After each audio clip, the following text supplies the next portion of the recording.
Hello, welcome to Sleuth Slut. I'm Brenda. I read crime fiction widely and give you my feminist perspective on what I've read.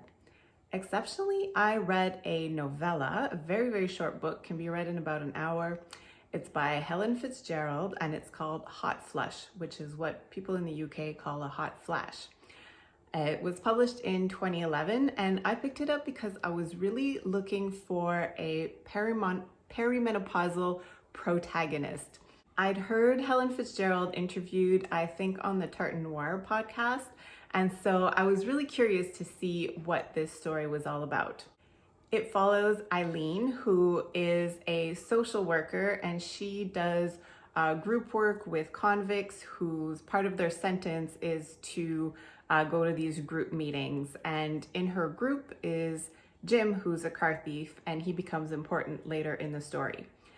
So because of Kylie Minogue and because of a hot flash, Eileen commits a crime and then she needs the help of Jim to kind of get herself out of it. As I mentioned, I picked this up because I really wanted to read about a woman who was having, mood swings and irrational anger and intense impatience and all these things that I've been experiencing. However, I found Eileen to be quite unlikable and not very relatable. Thankfully, I don't know any women like Eileen who are just super passive and accepting the absolute worst in life and pretending that everything is okay. Her husband is particularly absolutely despicable. That said, I did enjoy the story. It's fun to see Eileen snap and, have everything go in a completely different direction in her life. I listened to it on audio and the narrator was excellent. The story takes place in Glasgow, so she does the Scottish accent, and then Eileen is English, so she has a very different voice for Eileen.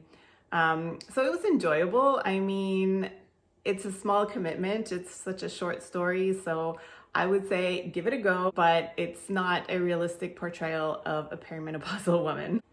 I'll be back next Wednesday with a full-length Sleuth Slut review of one of my favorite authors, Anthony Horowitz. Merci, au revoir.